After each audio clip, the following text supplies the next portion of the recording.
Howdy. You mind putting down the back window, please, for me? All right, awesome. I'm Deputy Blais with the Seminole County Sheriff's Office. Before I ask you for any information, the reason I'm pulling you over is because your windows appear way too dark per statute. Okay. So if you could do me a favor, just roll this window about halfway up. That's good. Right there. So in the state of Florida, the front window can be 25%, back window can be 15%, okay? The lower the number, the darker the tint. Your front window is measuring at 3%, okay?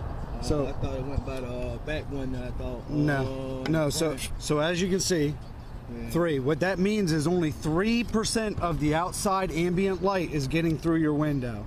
Okay, that's why they do that way. Do you have your driver's license, registration, proof of insurance? You can put this back down for me. How's it going this morning? What's that? How's it going this morning, bro? Living the dream. I seen that. Living the dream. What the hell happened? I see you on the trail looking like what the hell happened? 2513.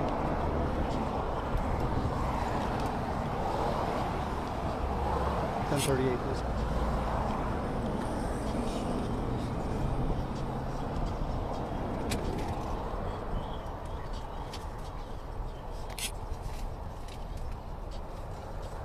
Rocky Money Rudolph Jr. Yes, sir. That name is awesome.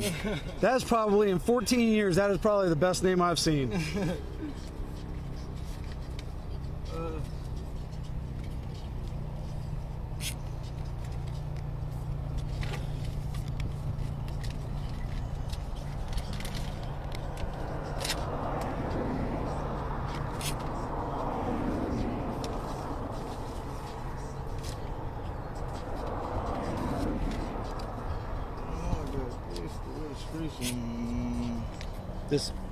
This is the application for a certificate of title. Yeah. This is not too much. This is the registration right here. Okay. It's saying it's I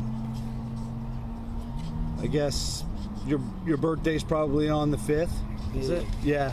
So ultimately it's technically expired. Yeah. But we don't cite for that. There's case law that says it goes to the end of the month. Yeah. So you need to get that changed. Yeah, I will. Right? I'm doing this new project down here, that homeless community thing they doing. Okay. I'm building that there, working down there, building on that and stuff. Okay. So I'll be through the area all the time. All right. Well, yeah, make sure you get that updated. And do you have the insurance card? What I did on over the phone, and they pulled the fax everything over, and they sent it to my baby mama address, and I ain't been dealing with her. I got to probably go back there and get it. Do you have an app or anything? You should be able to get it on an app if you've got you sign into the app. Yeah.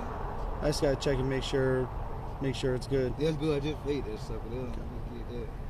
Why are you nervous? Oh, I don't know. She's caught. Huh? No, ain't no reason. But you got bad nerve. I ain't got no reason to be nervous. So. Just my nerves. What's that? Just I got bad nerves. So. Okay. There's no need to be nervous, man. Yeah, man. 'Cause I was wondering, you know, I was like, I did. I thought it was the light or something. Looking like, no, I ain't running the light. 10. Yeah. It's pet peeve of mine. I was just trying to see where you were going, because it's seriously unsafe to be pulling cars over there, man. So I don't ever do it. That's what I was wondering. Like, I try and follow somebody until they get in a safe area. Oh, okay. For me, okay. You know, yeah. and then I attempt to stop.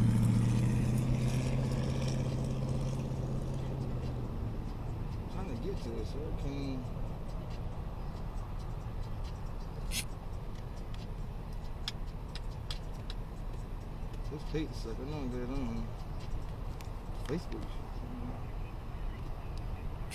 Yeah, we don't need Facebook. Infinity Auto Insurance. Unless you want to Facebook Live us and be like, hey. You know, I'm my email. Why do you start? I think it comes to my email. I just paid it.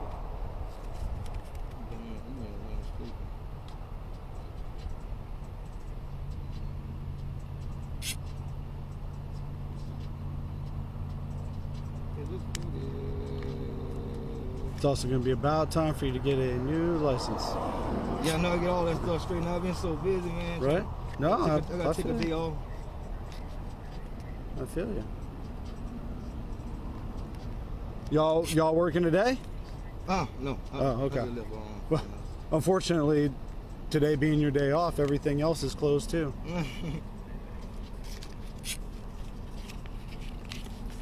Just fake this up, son.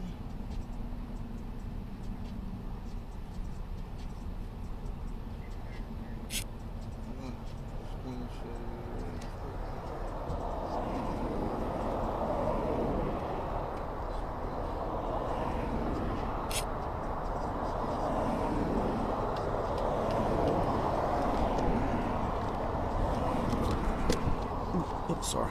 Yeah, already. I faded already.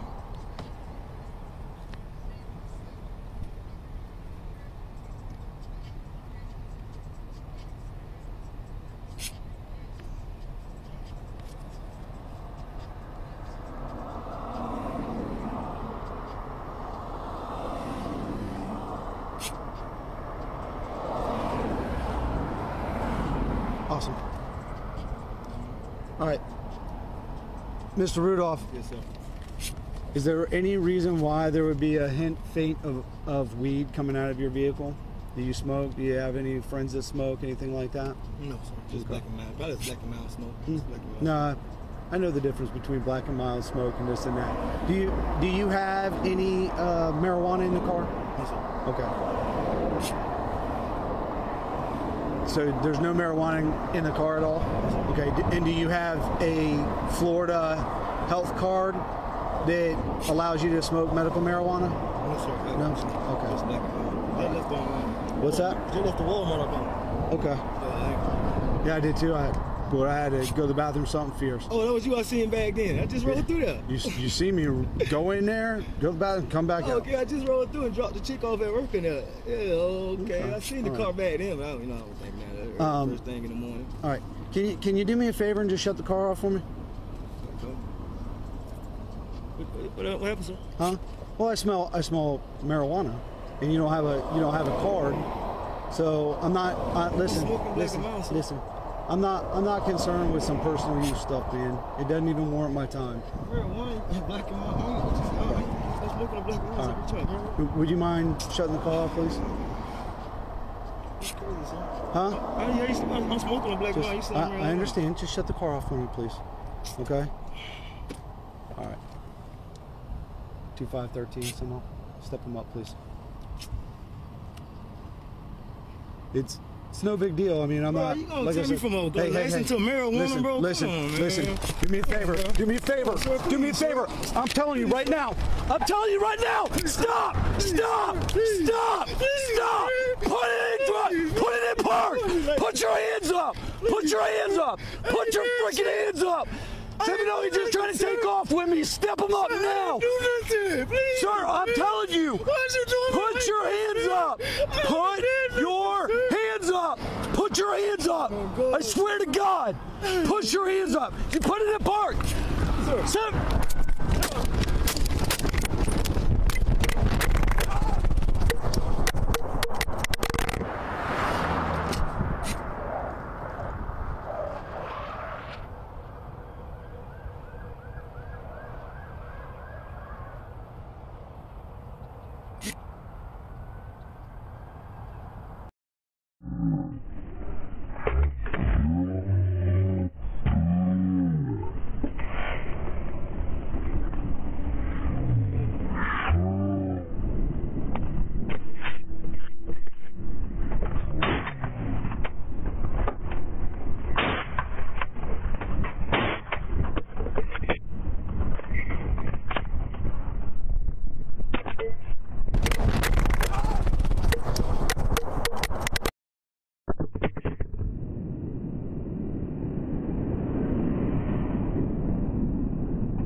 At around 9:40 this morning, Deputy Aaron Blais with the Seminole County Sheriff's Office conducted what he thought would be a routine traffic stop on a motorist because he had dark tinted windows.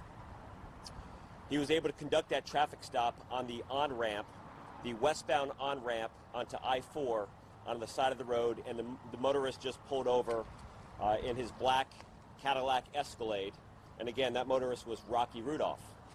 The deputy had casual conversation about the stop, came out and explained the law regarding dark tinted windows, actually put a meter on the window to show the motorist exactly what the requirement was and what the tint on the vehicle was.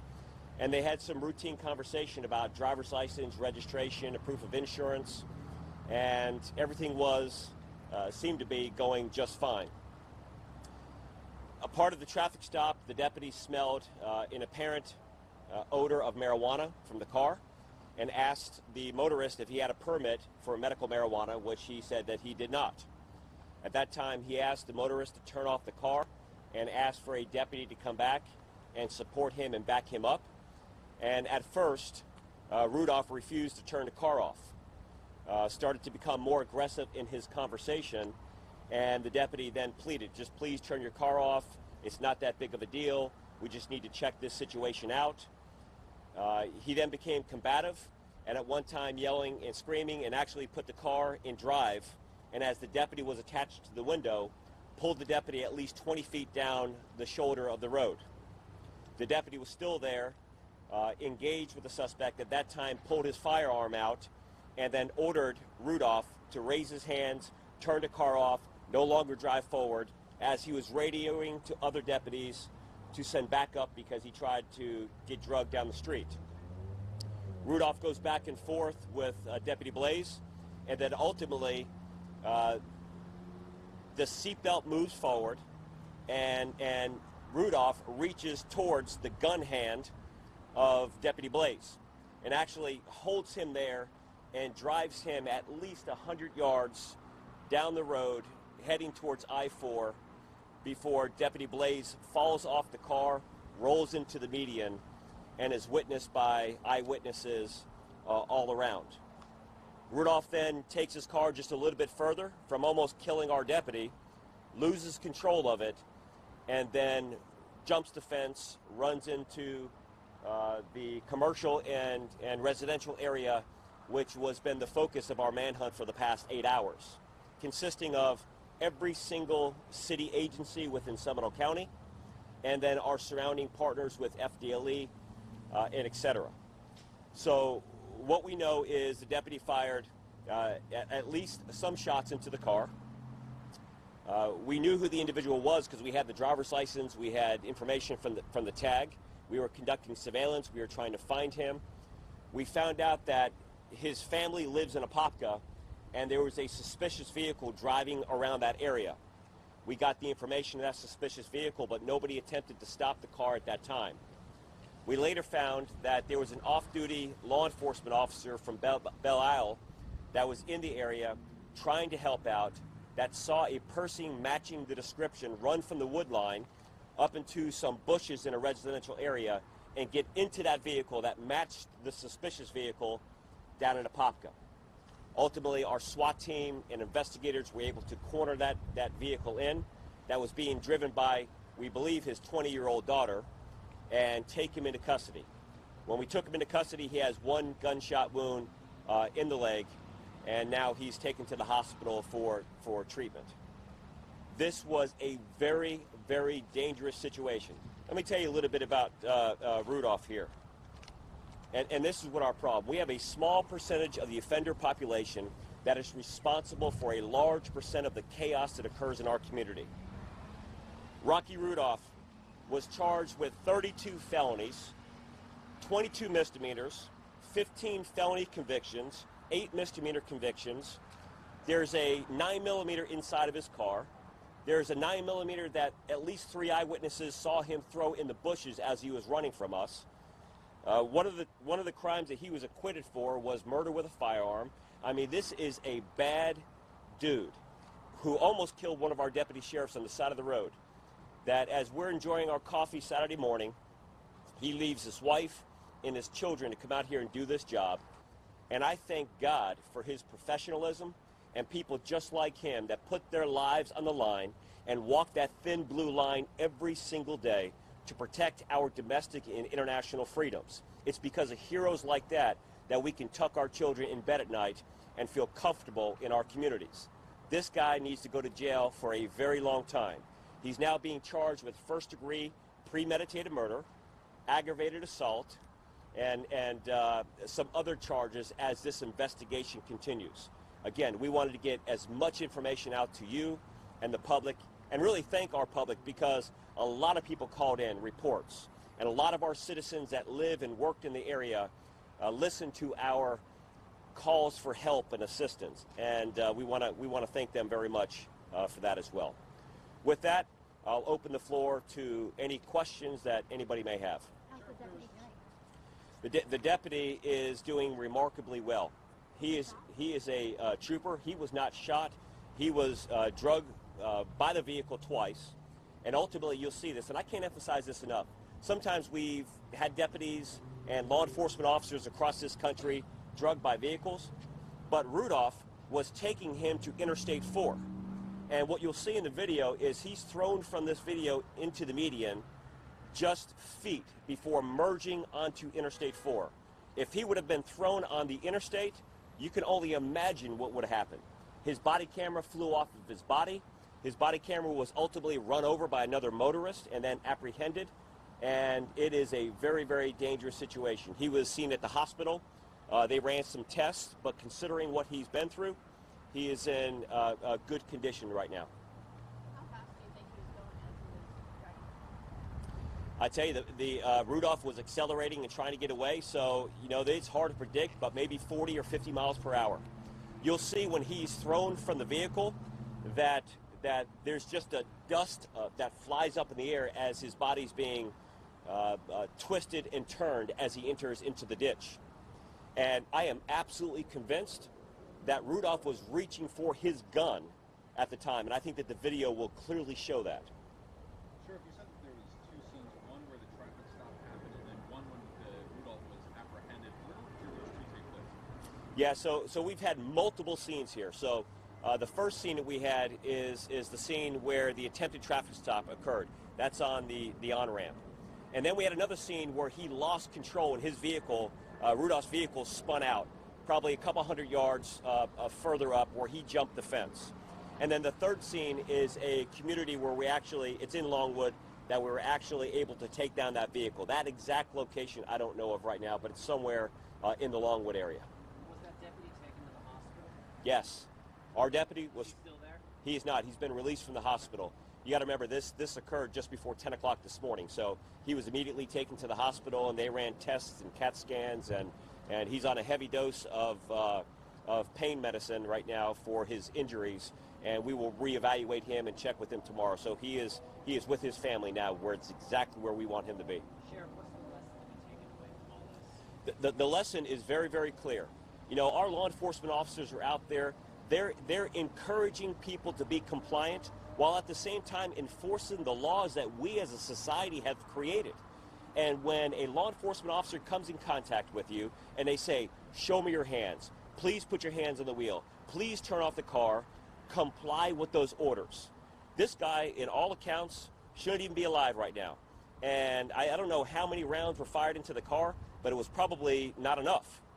The fact of the matter is follow the rules and things work out fine. I think that you'll see how patient this deputy is when you look at the entire interview, having conversation, trying to be nonchalant, and then next thing you know, we have a career criminal that's been charged with 32 felonies in his less than 40 years on earth, and gone to prison, follow the rules. And you know what? When you know bad guys that are in the community, that small percentage of the people that are committing a large part of the crime, tell on them, report them, do whatever you can do. So it was the on-ramp right here. So as you're merging from Hugh H. Thomas Boulevard onto I-4, it kind of swerves around. That's where the initial stop occurred, right there. So just to clarify, an off-duty Belle Isle officer saw the car in the Longwood community? So he happens to live in the Longwood community, As a law enforcement officer, and at one time he was a law enforcement officer here in Seminole County, he was aware of what was going on. He's obviously vigilant within his community, wants to take action when he can, sees what he knows to be suspicious circumstances, had some conversations with the law enforcement officers that are here on scene, reported that information that brought us to the location and gave us the ability to apprehend the individual. I think it's one of the important messages here is some people think that law enforcement officers are working an 8 to 5 job or whenever their hours are on. But this is a lifestyle. This isn't a job. You quite literally are never off when you're in this business. Whether you're shopping with your family or you're at your own home, you're constantly looking for things that are disrupting normal society. Think about the expense of this thing right now, okay? We quite literally have had an 8-hour manhunt with I don't even know what the number of law enforcement officers are, but every single agency that's here, helicopters and SWAT teams and tactical vehicles. Just put your hands up. Just turn the car off. The rules are the rules and the laws are the law. Follow them. Where were you guys searching in relation to where he was found? Everywhere. We were searching everywhere. We knew that he was potentially bedded down somewhere because he left his vehicle there. So we suspected that he may be hiding in the woods. Our worst fear was he was going to get into some business or some other people's homes, and we know that he's dangerous already. We see what he's willing to do to a law enforcement officer, let alone if he ever came in contact with somebody in free society that ever told him something that he didn't agree with. I mean, this is how he treats deputies. I can't even imagine if a manager of a local restaurant came up to him and said something that he didn't like. So we searched everywhere, and that's kind of what, I mean, we're really, really good at that. We knew that we weren't going to bed until this guy was taken into custody. And Deputy Aaron Blais is a hero for what he does. This was his 4th traffic stop today. He's out there being proactive so we can sleep comfortably throughout the night. He should never have to go through this nonsense. Yeah, the suspicious car was a tan Toyota. Do you know that? Do we know what the suspicious car was that he was apprehended in? What type of car it was? I don't know. White car. Okay, thank you. Any? So I know you said that he got a little agitated as the deputy's hands up. Was there any motive you think he was stalking after going out for his arrest? No, he knew that he knew with his rap sheet that he had probably a 9mm handgun on his person. He knew that there was another 9mm handgun hidden in the car, and we're just now executing our search warrant on the car, and we knew that there was drugs fresh inside the car. So this started as a simple window tinting, and the deputy immediately smelled drugs inside the car, started to have a conversation about it, and at that time the deputy don't know if he's got single dose usage of marijuana or he's got kilos of cocaine in the back of the car. And he's doing what he's obligated to do, to investigate this situation. The only problem is he's got a bad guy that's not willing to let him investigate it and is willing to do everything, even kill a deputy sheriff in an effort to get away. I tell you what, he's going to be locked up tonight, and he needs to be in there for a very long time. Thank you so much.